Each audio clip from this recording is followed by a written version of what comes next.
Hi, my name is 𝒊𝒔𝒊𝒏𝒈, and this is Missing Midwest, a true crime podcast about those that have gone missing.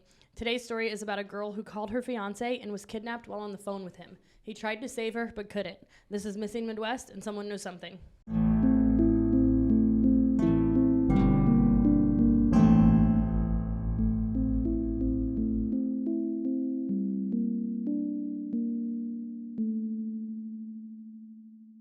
Hello. Hey. Happy Saturday. Happy Saturday. College football today. It's a good Saturday. Yeah, because that's what I was looking forward to. Mm-hmm.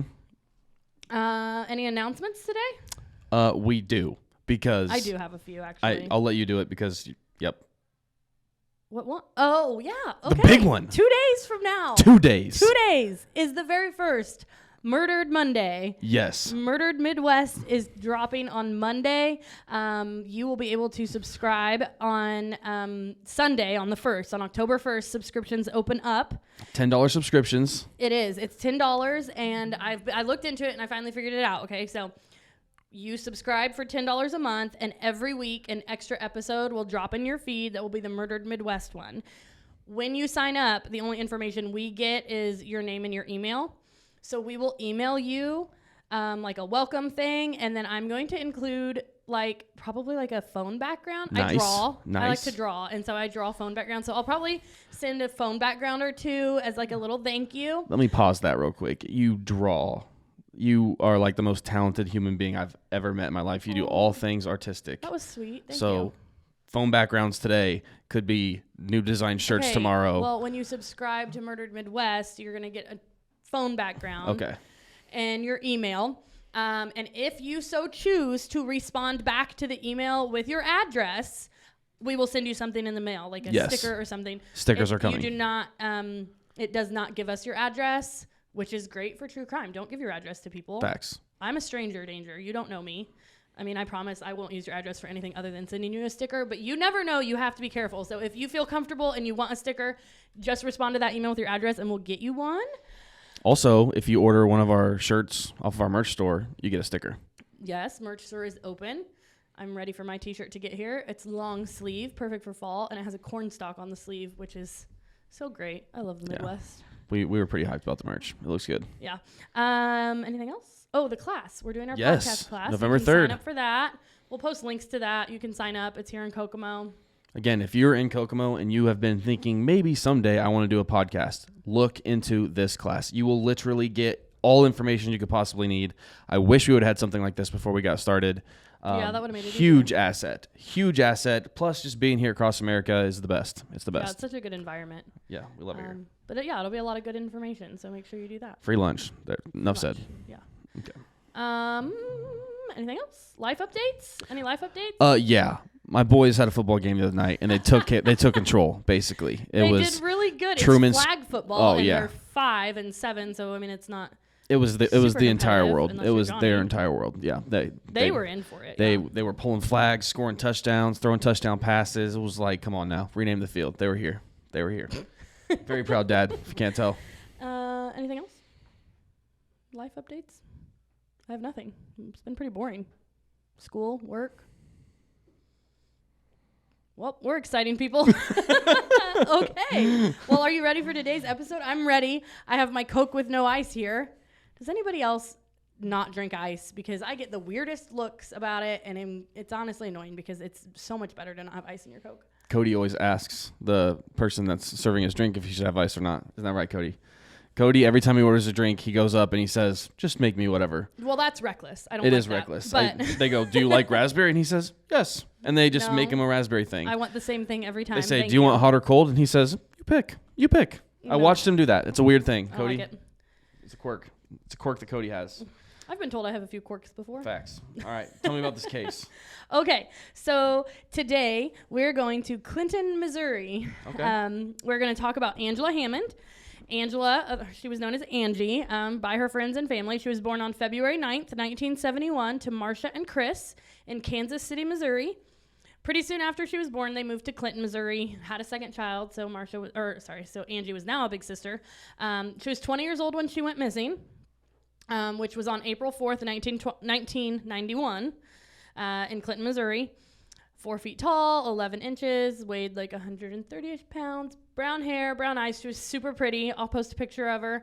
The population in Clinton at this time in 1991 was 8,686, and it's a little over 9K right now.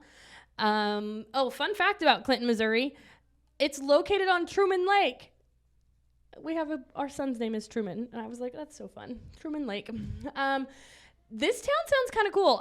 They have $3 generals, so we can go. According to their website, they have like a really cool town square. I love a good town square. They have Old Settlers Day, Northern Cherokee powwow, which my family's Cherokee. We actually went last year to the powwow in Oklahoma. So this is the northern one. They have a 50s sock hop, a homecoming parade. Honestly, it sounds a little bit like Stars Hollow. And I knew that's where you were going with this. I knew that's where you were going with this. How did you know? Once you said town square, and you were talking about, you were just lighting up about the town. I was like, she's talking about Gilmore Girls right now. It's got Stars Hollow vibes, and I'm in. There's the Dollar Generals and Stars Hollow, and I want to go. That's all. That's all I have to say about that. So Angela was 20 years old, and she was 4 months pregnant. She was known for being really outgoing, loved by everyone. Like I said, her friends and her family called her Angie. She had been dating this guy named Rob Schaefer for about a year. When she told him she was pregnant, he was like, we're getting married. And she said, yep. And so they moved in together, and they were doing the thing. She was taking classes at a local college. Rob was going to join the military. They were super in love. Everything was looking up for them. On the night of April 4th, 1991, Angie and Rob went to a barbecue at Angela's mom's house. Around 10 p.m., Angie dropped Rob off at his childhood home where his parents still lived. He was going to go home to babysit his little brother for the night while his mom was out. And then later, Angie was going to come over and like hang out with him. She and a friend were going to go hang out around town for a while, and then she was going to meet up with Rob later that night. So a couple of hours after she dropped Rob off at his house, she called him. And she basically was like, hey, I am too tired. I'm not going to come over and hang out tonight. I'm just going to go home. She wanted to go home, take a bath, chill out. And so while they were on the phone, she had stopped at a payphone in a parking lot to call him and tell him she wasn't going to, come back and hang out like they had originally planned. And so she was on the payphone. Remember payphones? Yep. Haven't seen those in quite a while. COLECT or something like that. What? Remember like the commercial with John Stamos? No. It's like COLATT.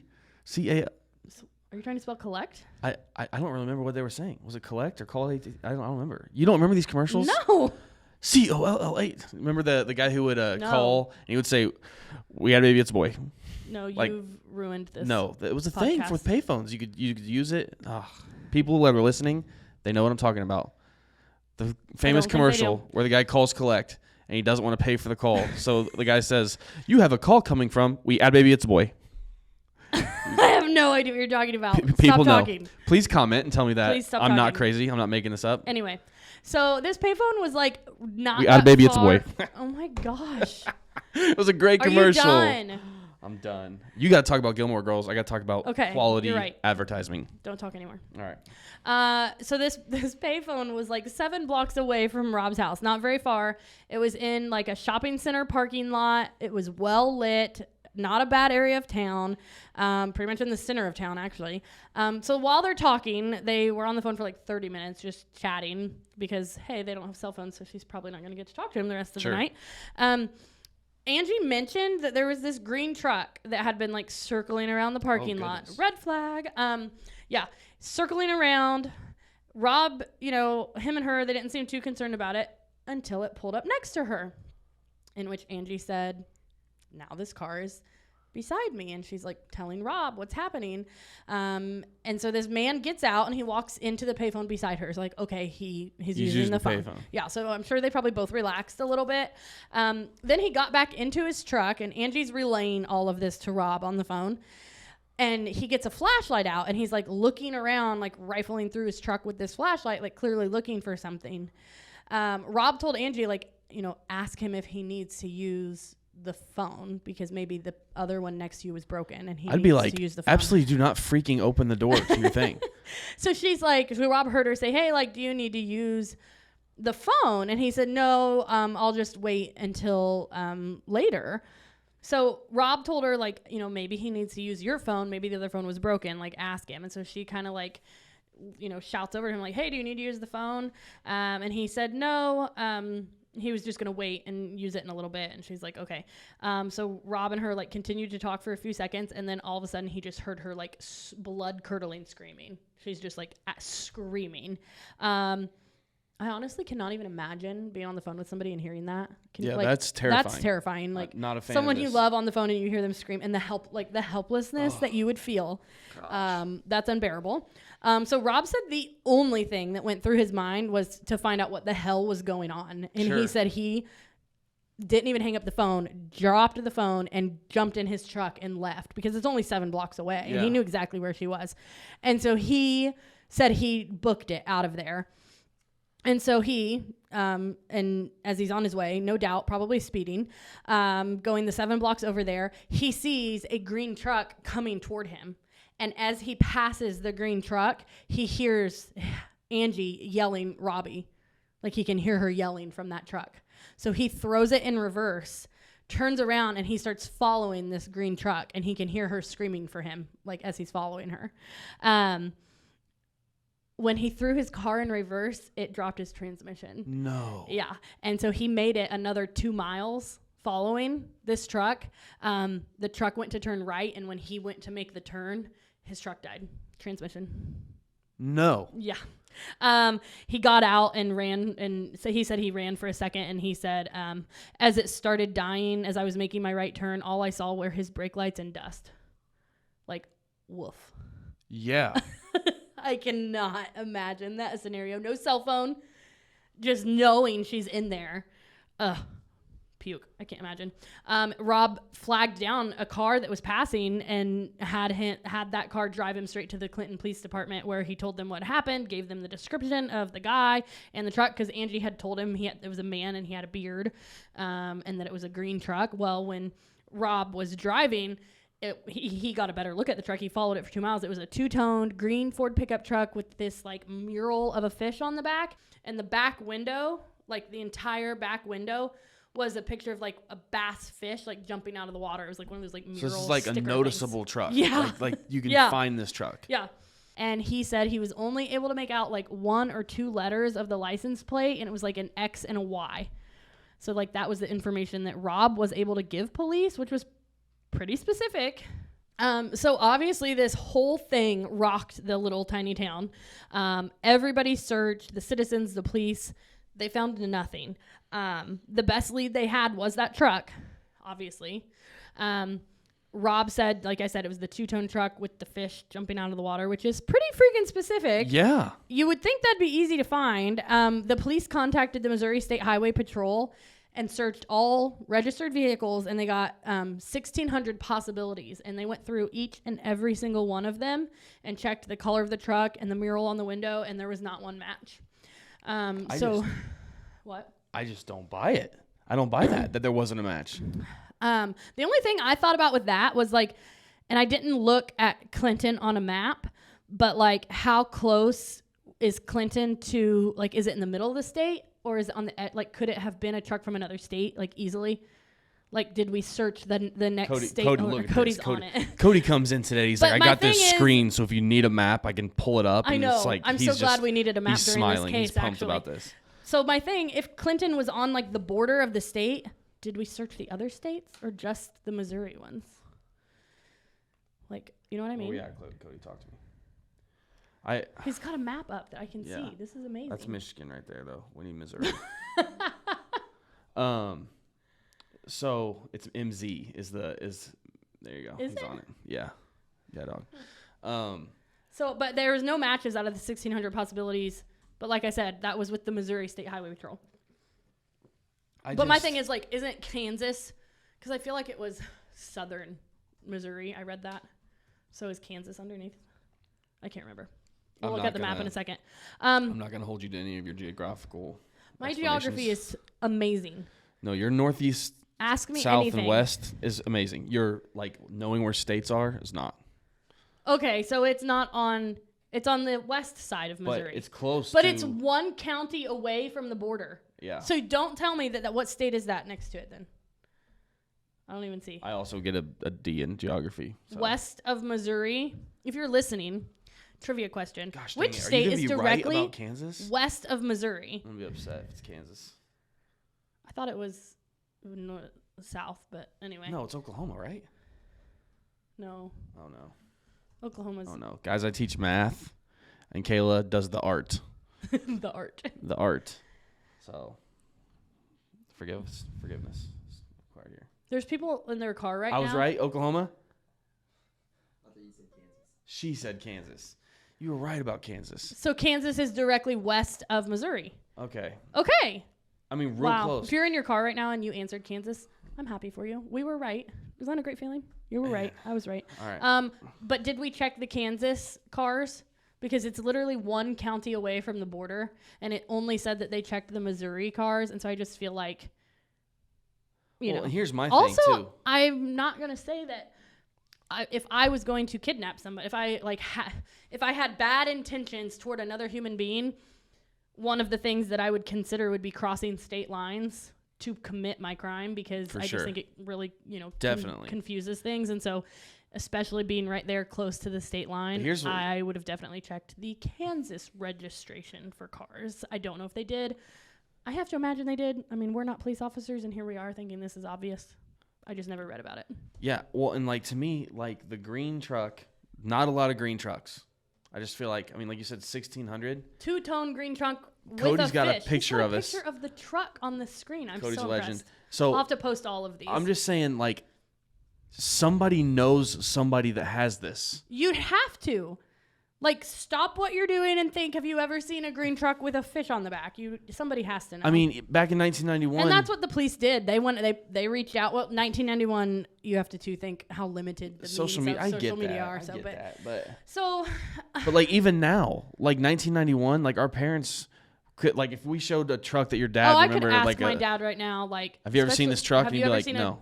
a old Ford truck that's had a fish on the back? Yeah, they probably Get your friends in Missouri on the line. Show them a picture. It's on our Instagram. And in Kansas, because And in Kansas wasn't that far. Freaking Kansas. Get them on the line. They ruled out the Missouri registration, so I'm going to go with Kansas. If you're like, I'm talking to your Kansas great right now. uncle's going to be like, yeah, old Jethro down the street Let's had hope this it's truck. not your great uncle that drove the truck, but yeah, Yeah. hopefully it was one of his friends. Anyway, so Rob was cleared. Too unique of a vehicle to just I not know, have any that's more what- leads. I know that's what one of the I'm already upset about this. mind-blowing enough that she was on it happened on the phone. I just and feel then for Rob watching and then this he thing passed drive the away. car, Gosh dang it. and he really struggled with that. That'd be brutal. Yeah. It'd be brutal. Yeah. He was cleared as a suspect like within a week. There was no one to back up his story, obviously, so he was suspected. I mean, on top of being the boyfriend and the fact that they're like, yeah, that sounds like a really great cover-up story for you hurting her. But they did find two witnesses that said they did see that green truck in the parking lot that night with a woman on the phone. So two people did see that.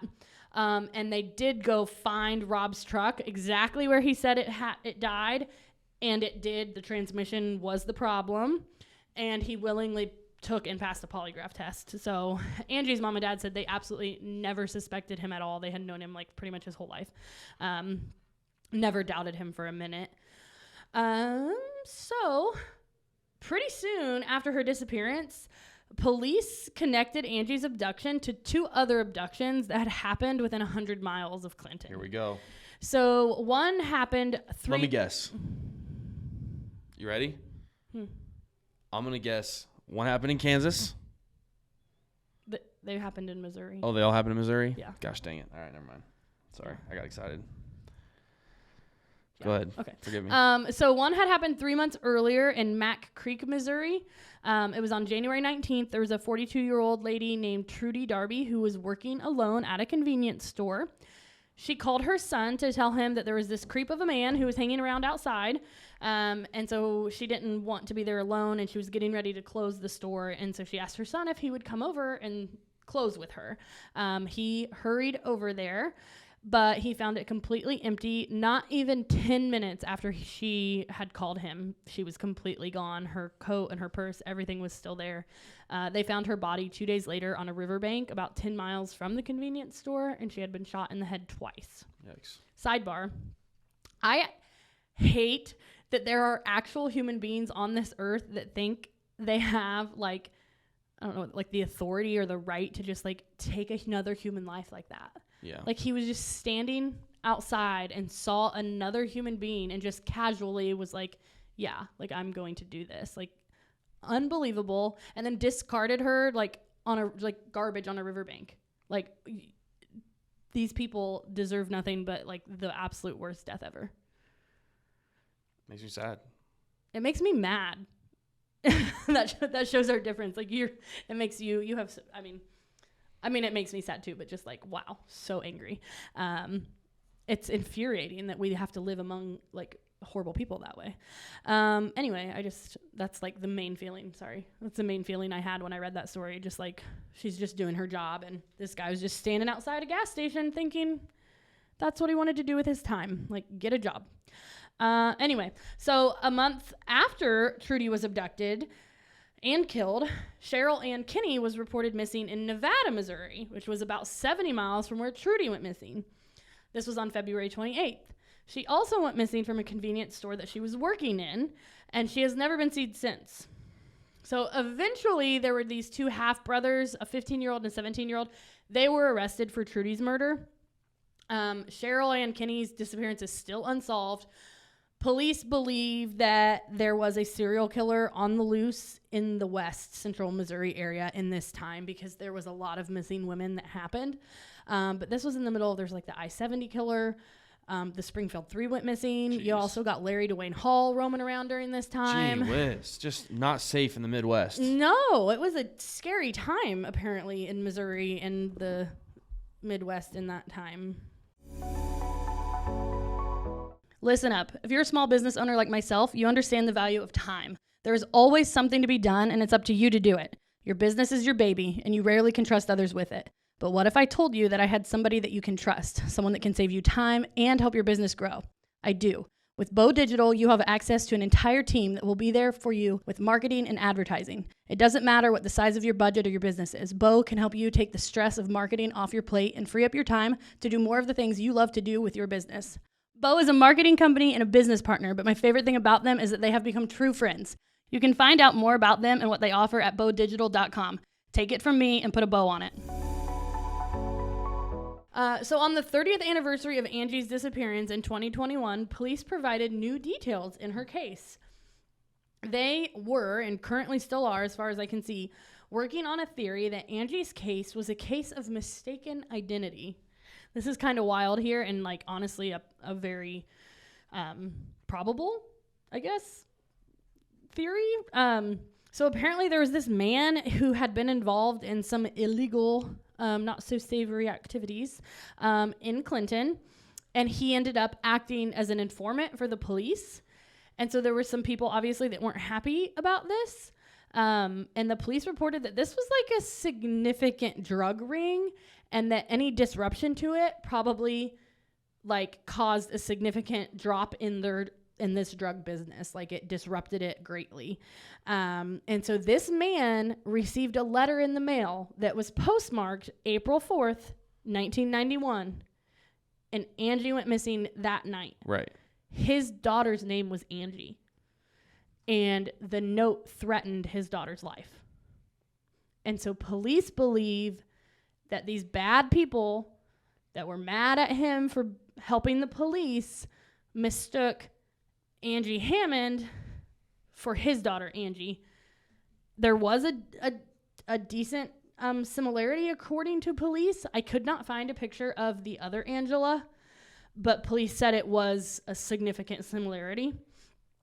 There is, I'll post a picture of the note that he was sent, and I'll read it to you right now. It's super creepy. It is like your classic ransom note. Like they cut the letters individually out of magazine and newspapers and like taped them together like a kindergarten craft. Very, very stereotypical ransom note. But it said, hello, no, and then it's redacted, like that word. So hello, no, blank. We know you are blank. No people like you deserve what you get. We know where your foxy daughter is at. She will see us soon. Redacted. She has our deepest sympathy in her further loss. Goodbye, redacted. Apparently, they can't cut punctuation marks out because it's just one long sentence that doesn't really make a whole lot of some spelling mistakes spelling too. Doesn't make a whole lot of sense. But yeah, so that was the letter sent to the police informant about his daughter the day Angie went missing. He got it in the mail that day, and then later that night around 11:45 is when Angie was taken. And so police believe that there is a connection between them. I mean, the coincidence is you know how I feel about coincidences. I know. So I wonder if did Rob say if she ever said her name on the phone? You know, like when that guy was listening? So that was another thing. There's a lot of theories out there. Some people think complete stranger abduction. They think this guy was from, which I tend to lean with stranger abduction because that truck is so freaking specific. Right. A hitman ain't using that. If it was in Missouri, they would have found it on the Missouri records. So I'm thinking somebody from Kansas that was up to no good, circling a parking lot, seeing a girl alone, out to make a bad decision that night, and just snatched the first person he saw alone. And that's why that truck didn't show up in Missouri. But other people said, you know, she did go out with her friend that night and they were hanging out around town. So I'm sure her name was mentioned. Sure. And somebody might have heard that. Something else. I also thought too, when he was looking around his car with the flashlight, was he looking for what was that girl's name again? or or something like or something, I don't know. I mean, I don't know how I feel. You have the random crime of opportunity abduction. You have the serial killer theory of you had we had known serial killers in the area at that time, or this mistaken identity theory. And I think all of them are equally as plausible. I hate the coincidence with the Angies, but I also think if you're a hitman and you're trying to go get somebody, you're not driving a unique vehicle. I don't know. He doesn't look at the letter. It's not that smart of a person. You're not going to do it while she's on the phone, because then the crime it starts right there. Yeah. Imagine if he would have waited until she hung up the phone. Then he would have never chased her. He'd never even had the green car. Yeah. This is either the worst and luckiest hitman ever, or it was a crime of opportunity. Yeah. Which the serial killer theory would also be a crime of opportunity. I mean. Yeah. Yeah. So yeah. Well, and I was thinking too, this is in northwestern Missouri, and you mentioned those cases were in 100 miles radius. Mm-hmm. Those other cases, that means they were also within 100 miles of Iowa, Nebraska, or Kansas. You could live in any of those states, and if that's your corner, if that's where you want to commit a crime, you're an hour away from a different state where it's going to. Yeah, I would bet a lot of money that this person was from a different state. I mean, than Missouri. Unfortunately, it would take months at that time for them to cross state lines and pass it on to different jurisdictions on what they're looking for. Mm-hmm. Even news stations, the news you would see in Missouri isn't what you would see in Nebraska. Especially back then. And that's how Ted Bundy got away with it for so long, because the states that he crossed, they weren't speaking to each other. Right. The news stories were not getting covered in the next state over and the next and the next. So yeah, crossing state lines really screwed things up and slowed a lot of things down back then. And so if I had to guess, I think he probably was from a different state. And I like the idea of, I don't like the idea, but I lean toward the idea of a stranger abduction. Whether it be a serial killer that had done it before, which it's pretty bold to take somebody on a phone call in a lit parking lot while she's on the phone in a big green truck with a big fish on the back. Yeah. But I don't like that. Has there been any progress on this case since 1991? In 2021, when police released the letter that they got, that's it. The detectives had said they have never considered this case cold, though. They are still actively working on it, which made me feel a lot better when I was reading it. Her family's still looking. There's an active Facebook page. So, I mean, if you know anything, if you saw anything, especially outside of Missouri, if you know anything about a truck like that. It's just such a unique truck. If you know anybody know that lived in that area of northwestern Missouri or Iowa, Nebraska, I don't care Kansas. if they lived in Michigan and had a two-tone green Ford truck with a fish on it. Not many people have that. That's what I'm saying. Like, Yeah. anybody that you saw, that's just such a unique vehicle to be like, dude, yeah, I saw that truck every day on my way to work in, southern a tip Oklahoma. like that, you could just be like, that's exactly. something, call it in. A tip like that you just, as simple as somebody that drove a truck like that, tell the authorities, tell police, because then the police can look into that person and see if it was even possible that it was them. I mean, that's, yeah. So, I mean, any tip, like literally, if you knew somebody with that truck, and you know what? When people say, like, I've heard people say that they don't want to turn these, like, oh man, like my cousin did drive a car like that, but I just didn't want, like, what if it was, like, excuse me, like, if it's not them, it's going to be very easy to clear them. Exactly. Well, if it is them, do you want them to be out anyway? Like, I don't care who they are, who they're related, how they're related. Like, I don't know. I just think it's like, also, it's easy for police to rule people out. If it's not your cousin, then your cousin's not going to go to jail for something they don't deserve to go to jail for. But if it is your cousin, they're going to go where they need to be. Like, if they were involved, police are going to be able to find it. So, like, that truck, if you knew somebody, if it was your grandpa that drove a truck like that, I'm sorry. I hope that there's more than one truck with a fish on it and your grandpa happens to be the good one driving that truck, but on the off chance that he's not, like, people deserve to know. Yeah. And like, how much time has to pass before you're willing to take a shot? Yeah. Like, it's 30 years. Give it a shot. Such a unique vehicle. I just feel like somebody is going to have to remember from the early 90s seeing a green truck with a big freaking fish on the back of it. Yeah. I'll post a picture of it. Ask your parents. Where I'm going to, post this. Where did we get the picture of the truck? The police found a picture and, like, Rob said, that's what it looks like. Like, that's the kind of truck. Okay. Gotcha. So, yeah. I'm going to post this episode, literally. I'm going to, like, spam that area of Missouri and Kansas with this post and be like, please ask your grandparents and your parents if you knew anybody with this truck. I just feel like somebody had to know. It's just so unique. We say it every week. Someone knows something. Someone knows someone with that truck, and they need to report it and let police look into it. You know what's stressful? Buying and selling a house. Just over a year ago, we were in the middle of the process and it was overwhelming. I am so thankful that we had someone like Amber to guide us through the process. She knew what to do and when to do it. You were so concerned about pricing and loans, and I was just concerned with the colors and the layout. Oh, you remember that? Yes. Amber kept everything in mind, and we are in our dream house because of her. If you are looking to buy or sell in or around the Howard County area, you have to give Amber a call, or you can just give her a text, 765-865-1118. You can follow her on Facebook at Amber White, Realtor/Broker with Carrie Gruhl & Associates. She posts the latest listings, giveaways, and even helpful home tips. We are so grateful for Amber and all her help. So if you know anything, you can call it, report it. Clinton County Police Department is 660-885-5561. Like I said, somebody knows something, so make sure you call it in. Let somebody know. Talk to your friends in Iowa, Nebraska, Kansas, and Missouri. Yep. I'm determined. We're finding this. I want to find the freaking truck. Like, I'm here for it. So, someone knows something. This podcast is a So.Will.I.Studos production. So will I.